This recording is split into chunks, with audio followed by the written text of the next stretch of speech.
السلام علیکم ورحمۃ اللہ وبرکاتہ نحمده ونصلي على رسوله الكريم اما بعد اعوذ باللہ من الشیطان الرجیم بسم اللہ الرحمن الرحیم ولا تقف ما ليس لك به علم ان السمع والبصر والفؤاد كل اولئك كان عنه مسؤولا وقال رسول اللہ صلی اللہ علیہ وسلم شعبان شهري ورمضان شهر الله أو كما قال عليه الصلاة والسلام. وقال النبي صلى الله عليه وسلم أربع من كن فيه كان منافقا خالصا ومن كانت فيه خصلة منهن كانت فيه خصلة من النفاق حتى يدعها إذا اؤتمن خان وإذا حدث كذب وإذا عاهد غدر وإذا خاصم فجر. معزز اور مکرم سامعین، پیارے دینی بھائیوں اور بزرگوں، ہم اور آپ دھیرے دھیرے رفتہ رفتہ رمضان کے قریب ہو رہے ہیں. اللہ کا مہینہ رمضان کا مہینہ عنقریب آنے ہی والا ہے. اللہ تعالی ہم سب کو رمضان کے مہینے تک پہنچائے اور رمضان کے روزے اور اس مہینے کے انعام و اکرام کو لوٹنے کی توفیق عطا فرمائے. اب چونکہ شعبان کا مہینہ شروع ہونے والا ہے تو اس کے متعلق بھی ہم اور آپ دیکھیں گے کہ آپ صلی اللہ علیہ وسلم نے اس مہینے کے متعلق ہمیں اور آپ کو کیا تاکید فرمائی، ہم سب کو اس مہینے میں کیا حکم دیا. تو ہم اور آپ یہ سمجھیں کہ شعبان کا مہینہ یہ اسلامی تقویم اور اسلامی کیلنڈر کے حساب سے 8واں مہینہ ہے.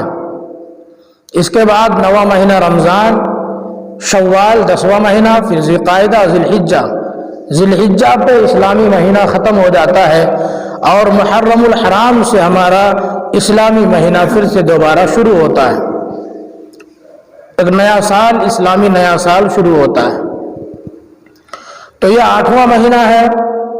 اس کے بعد رمضان ہے. جب یہ مہینہ آتا تو آپ صلی اللہ علیہ وسلم اس میں نیکیوں کو بڑھا دیتے، عبادتوں کو بڑھا دیتے اور مہینے کے بنسبت اس مہینے میں زیادہ عبادتیں کیا کرتے تھے.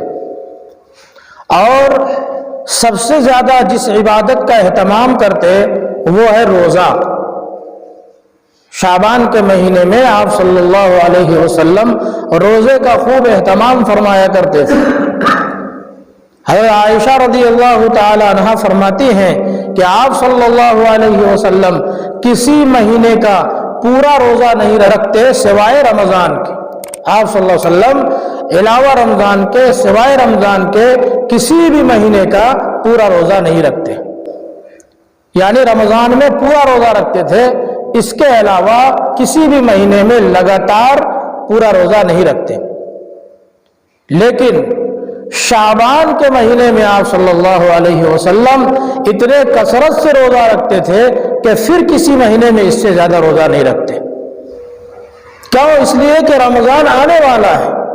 رمضان کے احترام میں، اس کی تعظیم میں، اس کی تیاری میں، اس کے استقبال میں آپ صلی اللہ علیہ وسلم روزہ شعبان سے ہی رکھنا شروع کر دیتے تھے. اور آپ کو یہ پسند تھا کہ شعبان میں زیادہ سے زیادہ ہم روزہ رکھیں اور رمضان تک روزے کو ملا دیں، تاکہ ابھی سے پریکٹس رہے، روزہ رکھنے کی عادت ہو تو رمضان میں دقت نہیں ہوگی، پریشانی نہیں ہوگی. جس طرح ہم اور آپ جب کوئی اہم کام کرنے جاتے ہیں تو اس سے پہلے اس کی پریکٹس کرتے ہیں، اس کے پہلے اس کو سیکھتے ہیں، عملی مشق کرتے ہیں.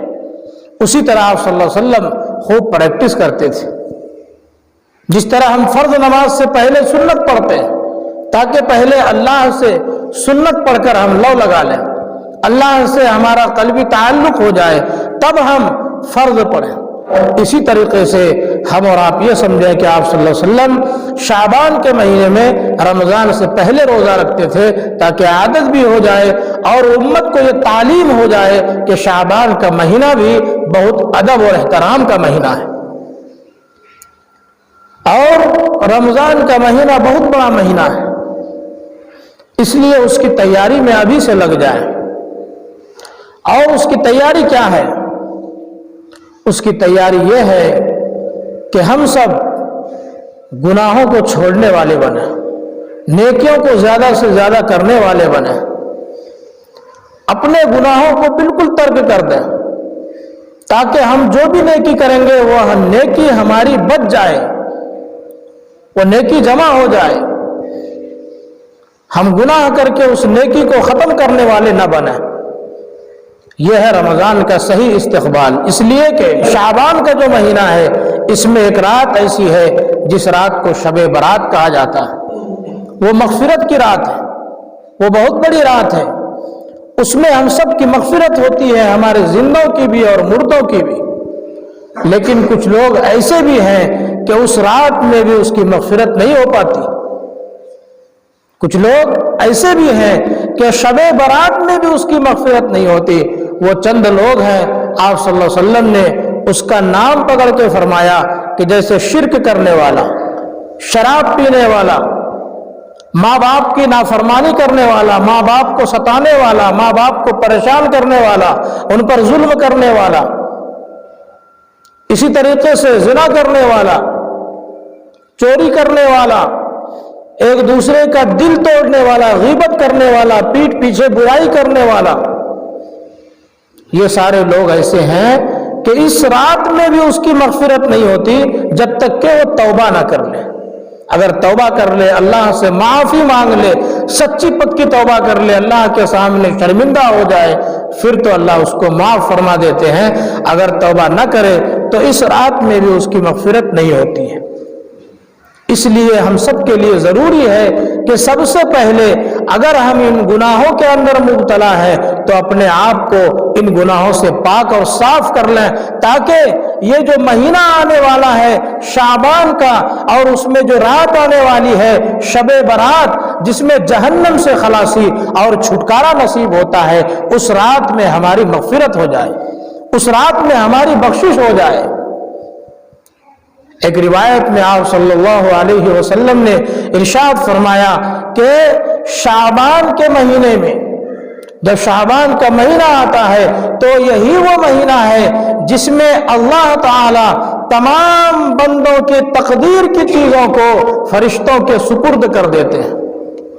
یعنی آگے ایک سال تک، آگے آنے والے شب برات تک، آگے آنے والے شعبان کے مہینے تک کس کی موت ہوگی، کس کو کتنا رزق ملے گا، اور کس کو کیا ملے گا، کس کو کتنی پریشانیاں آئیں گی، کس کو کتنی برکتیں ہوں گی، وہ تمام کی تمام چیزیں لکھ کر اللہ فرشتوں کو دے دیتا ہے۔ تو شعبان کا جو مہینہ آ رہا ہے یہ مہینہ ہمارے لیے نہایت بابرکت مہینہ ہے، اور ہماری تقدیر کے فیصلے کو سپرد کرنے کا مہینہ ہے۔ ہماری تقدیر کا جو فیصلہ ہوتا ہے ایک سال کا، وہ فرشتوں کو دے دیا جاتا ہے۔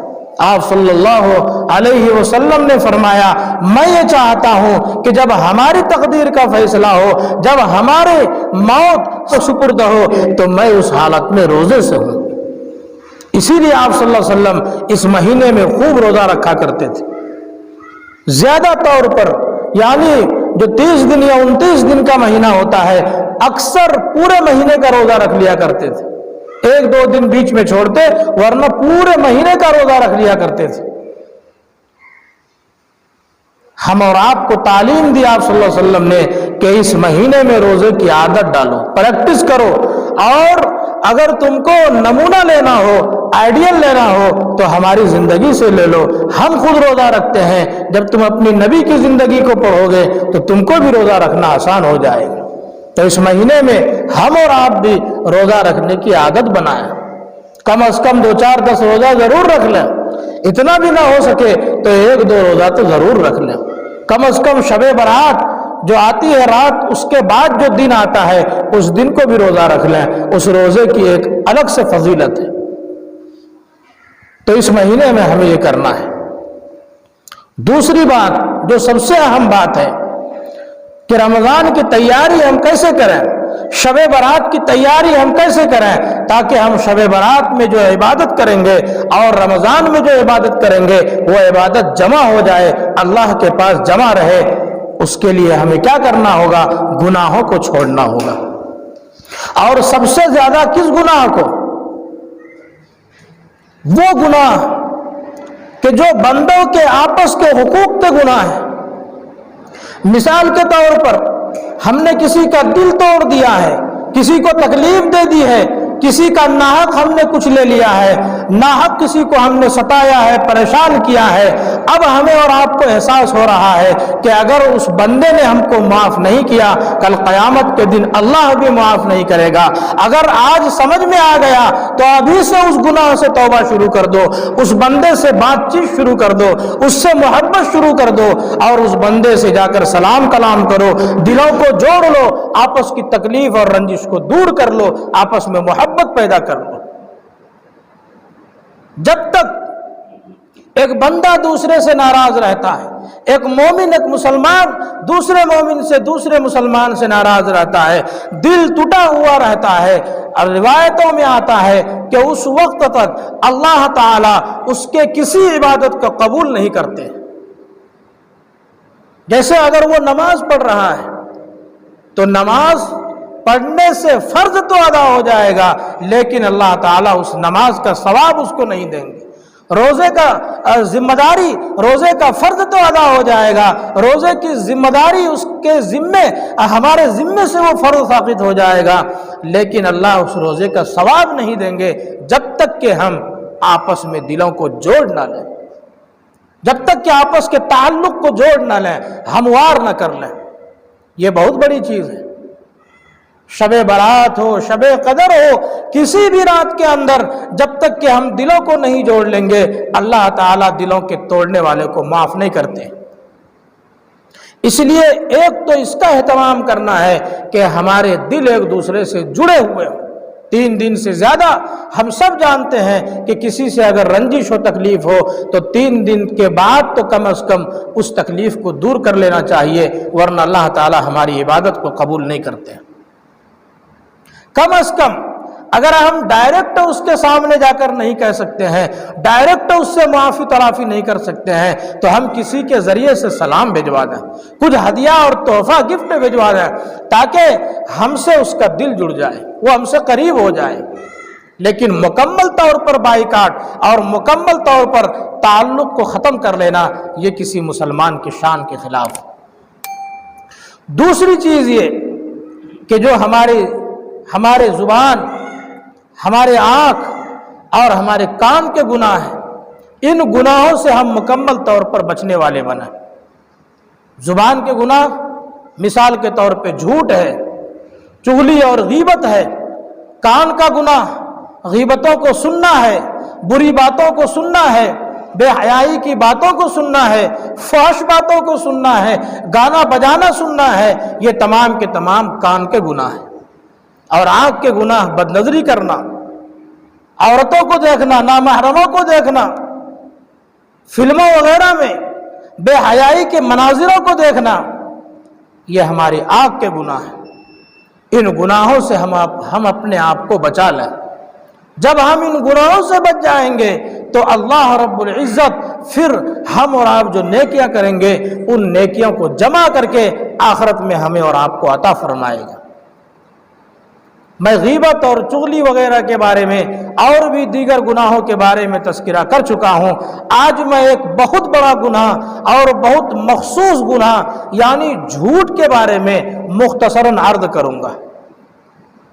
یہ جھوٹ جس کو انسان آج کے دور میں بہت معمولی سمجھ رہا ہے، اس کی طرف دھیان بھی نہیں دیتا، بات بات میں جھوٹ بول دیتا ہے، اور وہ جھوٹ بول کر اس بات کو بھول جاتا ہے کہ ہم نے کہاں جھوٹ بولا اور کہاں نہیں بولا۔ لیکن اللہ کے فرشتے اس جھوٹ کو نوٹ کر لیتے ہیں، اس کو لکھ لیتے ہیں، محفوظ کر لیتے ہیں، اور کل قیامت کے دن یہ تمام جھوٹ اللہ کے سامنے اور ہمارے سامنے کھلیں گے، ہمارا دفتر کھلے گا، تب ہمیں معلوم ہوگا کہ ہم نے کہاں کہاں جھوٹ بولا ہے۔ قرآن کریم نے، اللہ تعالیٰ نے ہمیں اور آپ کو سختی کے ساتھ حکم دیا، اجتنبوا قول الزور، اے لوگوں جھوٹی بات سے بچو، جھوٹ بولنے سے پرہیز کرو۔ جب ہم سب جھوٹ بولتے ہیں تو فرشتہ جو ہمارے ساتھ رہتا ہے، وہ فرشتہ ہم سے 1 میل دور چلا جاتا ہے۔ ہماری جھوٹ کی بدبو اور نحوست سے فرشتہ بھی ہمارے قریب رہنا پسند نہیں کرتا۔ جب ہم جھوٹ بولتے ہیں تو اللہ تعالی اور اس کے فرشتے ہمارے اوپر لعنت بھیج رہے ہوتے ہیں، ہمارے اوپر بد دعائیں کر رہے ہوتے ہیں۔ ایک شخص جھوٹ بولتا رہتا ہے، وہ اس کی پرواہ بھی نہیں کرتا، فکر بھی نہیں کرتا۔ روایتوں میں آتا ہے کہ یہ جھوٹ بول رہا ہوتا ہے، لگاتار بولتا رہتا ہے، ہر جگہ جہاں بھی جاتا ہے جھوٹ کا سہارا لیتا ہے، یہاں تک کہ اللہ تعالیٰ اس سے ناراض ہو جاتے ہیں اور اس کو جھوٹوں کے فہرست میں اس کا نام لکھ دیتے ہیں، اور پھر اللہ کا غصہ اس پر نازل ہوتا ہے اور قیامت تک اللہ تعالیٰ اس شخص سے ناراض رہتے ہیں۔ اس کے مقابلے میں ایک آدمی ہے جو ہمیشہ سچ بولتا ہے، ہمیشہ سچ کا سہارا لیتا ہے، تو اللہ تعالیٰ اس کو سچوں کی فہرست میں لکھ دیتے ہیں، اس سے قیامت تک راضی ہو جاتے ہیں، اور کل قیامت کے دن اس سچ کے بدلے میں اس کو عالی شان جنت میں داخل فرمائیں گے۔ جھوٹ اتنی سخت چیز ہے اور اتنی خطرناک چیز ہے، یہ ایسا زہر ہے اور اس قدر نقصان دہ ہے کہ میں آپ کو ایک واقعہ بتاتا ہوں جس سے آپ کو سمجھ میں آئے گا کہ جھوٹ کس قدر خطرناک ہے۔ اسی جھوٹ کے سہارے سے ایک انسان زنا بھی کرتا ہے، اسی جھوٹ کے سہارے سے ایک انسان چوری بھی کرتا ہے، اسی جھوٹ کے سہارے سے ایک انسان شراب بھی پیتا ہے، اسی جھوٹ کے سہارے سے انسان بڑے بڑے گناہ کو کر لیتا ہے۔ جب انسان گناہ کرنے جاتا ہے تو وہ دل میں یہی خیال کر کے گناہ کرتا ہے کہ بعد میں جب لوگ پوچھیں گے تو میں جھوٹ بول دوں گا، میں کہوں گا کہ میں نے یہ نہیں کیا ہے۔ چنانچہ وہی کہتا ہے، چور چوری کرنے کے بعد جھوٹ بولتا ہے، زناکار زناکاری کے بعد جھوٹ بولتا ہے، شرابی شراب پینے کے بعد کبھی یہ نہیں کہتا کہ میں نے پیا ہے، وہ جھوٹ بولتا ہے۔ بڑے بڑے گناہوں کو انجام دینے والا انجام دیتے وقت بھی جھوٹ کا سہارا اور بعد میں بھی وہ جھوٹ کا سہارا لیتا ہے۔ آپ صلی اللہ علیہ وسلم کے پاس ایک شخص آیا اور کہا، اے اللہ کے نبی، میں ایمان لانا چاہتا ہوں، میں نے اسلام کی تعلیمات کو دیکھا، میرا دل متاثر ہوا، میں چاہتا ہوں کہ آپ ہم کو کلمہ پڑھا دیں، لیکن میرے اندر 4 ایسی برائیاں ہیں کہ جس کو میں چھوڑ نہیں سکتا۔ اگر آپ کو منظور ہو، اگر آپ کو قبول ہو، اگر آپ ان 4 برائیوں کے رہتے ہوئے مجھے کلمہ پڑھانا چاہیں تو مجھے پڑھا دیں اور اسلام میں داخل کر لیں۔ آپ صلی اللہ علیہ وسلم نے پوچھا تو بتایا کہ میں چوری بھی کرتا ہوں، زناکاری بھی کرتا ہوں، شراب بھی پیتا ہوں اور جھوٹ بھی بولتا ہوں، اگر آپ کو منظور ہے تو مجھے کلمہ پڑھائیں۔ تھوڑی دیر کے بعد اس نے کہا کہ ان میں سے میں کسی ایک برائی کو چھوڑ سکتا ہوں، آپ کسی ایک برائی کو چھوڑنے کا حکم دیں، میں اس برائی کی طرف کبھی نہیں جاؤں گا، دل میں بھی خیال نہیں لاؤں گا، بس ایک ہی برائی کو چھوڑ سکتا ہوں، اس کے علاوہ میں کسی برائی کو نہیں چھوڑوں گا۔ اگر آپ کو اب بھی منظور ہو تو مجھے کلمہ پڑھا دیجئے اور اسلام میں داخل کر لیجئے۔ آپ صلی اللہ علیہ وسلم نے فرمایا کہ ٹھیک ہے، تم جھوٹ کو چھوڑ دو، تم جھوٹ بولنا چھوڑ دو۔ اس شخص نے وعدہ کیا اور وہ محفل سے اٹھا اور گھر گیا۔ اب چونکہ اس کی عادت تھی گناہ کرنے کی، شراب پینے کی نوبت آئی، شراب اس کے سامنے آئی، شراب کو لایا گیا تو اس کے دل میں اندر سے خیال آنے لگا کہ اب تک تو میں شراب پیتا تھا، لیکن اگر اب میں شراب کو پیوں گا اور نبی اگر ہم سے پوچھ لیں کہ کیا تو نے شراب پیا تھا، تو اگر میں ہاں کہہ دوں گا تو نبی ہم پر حد جاری کریں گے، نبی ہم کو کوڑا لگوائیں گے، سزا دلوائیں گے، شراب پینے کی جو سزا ہے وہ ہم کو لگے گی۔ اور اگر میں جھوٹ بولوں اور نبی کو نہ کہہ دوں تو نبی سے وعدہ خلافی ہو جائے گا۔ میں نے نبی سے وعدہ کیا ہے، کلمہ پڑھا ہے، اسلام میں اسی بنیاد پر ہم داخل ہوئے ہیں، چنانچہ ہم جھوٹ نبی کے سامنے نہیں بول سکتے۔ دل میں یہ خیال آیا، شراب پینے سے وہ شخص رک گیا۔ پھر زنا کرنے کی عادت تھی، زناکاری کے اڈے پر یا جہاں وہ زنا کرتا وہاں پہنچا، اس کے دل میں پھر خیال آیا کہ اگر میں یہ گناہ کروں گا اور نبی اگر کسی موقع پر ہم سے پوچھ لیں کہ کیا تو نے زناکاری کی، تو میں اس وقت کیا کہوں گا؟ جھوٹ تو میں بول نہیں سکتا، اس لیے کہ نبی سے وعدہ کر کے آیا ہوں، اور اگر سچ بول دوں گا تو زناکاری کی سزا ہم پر لازم ہوگی، نبی ہم کو سزا دلوائیں گے۔ زنا کی سزا اگر کمارا آدمی ہے یا کماری لڑکی ہے تو 100 کوڑے، اور اگر شادی شدہ ہے تو اس وقت زناکاری کی سزا یہ ہوتی تھی کہ گڈھے میں اس کو ڈھکیل دیا جائے اور لوگ چاروں طرف سے بڑے بڑے پتھر سے اس کو ماریں، خوب مارتے رہیں یہاں تک کہ وہ اسی گڈھے میں مر جائے، تاکہ دوسروں کو عبرت ہو اور کسی کو اس گناہ کی طرف جانے کا خیال بھی پیدا نہ ہو۔ تو اس شخص کو لگا اگر میں یہ گناہ کروں گا تو نبی کے سامنے سچ بولوں گا، نبی سزا دلوائیں گے، اور جھوٹ تو میں بول نہیں سکتا ہوں، اس لیے کہ میں نے نبی سے وعدہ کر لیا ہے۔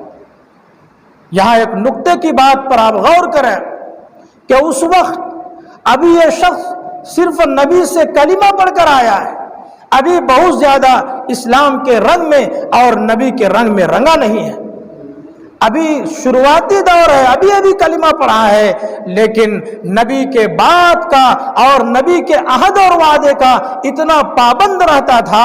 اس وقت جو کوئی بھی کلمہ پڑھ لیتا، جو کوئی بھی کسی بات کا عہد اور وعدہ کر لیتا، اپنے اس بات پر اٹل رہتا تھا، پھر اس وعدہ خلافی کی کبھی بھی دل میں نوبت اور خیال تک نہیں آتا تھا۔ وعدہ کے خلاف کبھی بھی وہ لوگ کام نہیں کیا کرتے، اور ایمان والا تو ایمان والا، غیر ایمان والا بھی اگر زبان دے دیتا تو زبان کے خلاف اور وعدے کے خلاف وہ ہرگز کوئی کام نہیں کرتا تھا۔ آج ہم اور آپ دیکھیں کہ ہم کہاں ہیں، ہم کتنے وعدے کرتے ہیں اور کتنے ہم وعدہ خلافی کرتے ہیں۔ ابھی ہم کچھ بولتے ہیں، تھوڑی دیر کے بعد ہماری بات پلٹ جاتی ہے، وعدہ خلافی کر لیتے ہیں۔ پھر اس شخص کو چوری کی نوبت آئی، پھر اس وقت بھی ان کے دل میں یہی خیال آیا اگر میں چوری کر لوں گا تو جھوٹ تو بول نہیں سکتا ہوں، اور صحیح بولوں گا تو نبی چوری کی وجہ سے ہمارے ہاتھ کو کٹوا دیں گے۔ چوری کی سزا ہاتھ کاٹنا ہے اسلام میں۔ چنانچہ وہ ایک جھوٹ سے بچا اور تمام گناہ سے بچ گیا۔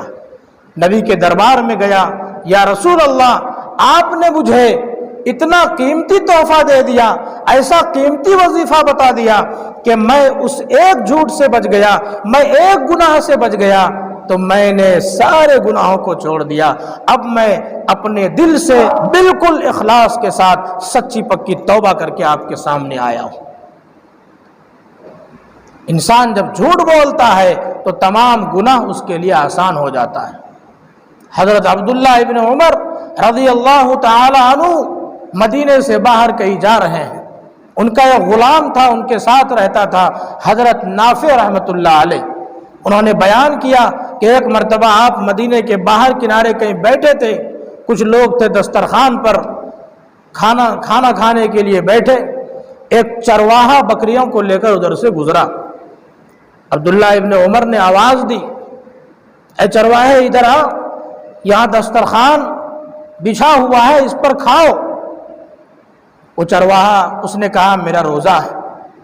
کہا اتنی دھوپ میں، اس قدر گرمی، عرب کی گرمی، یہ لو چل رہی ہے، اس قدر تپش میں بکریاں چرا رہے ہو اور تم روزہ ہو؟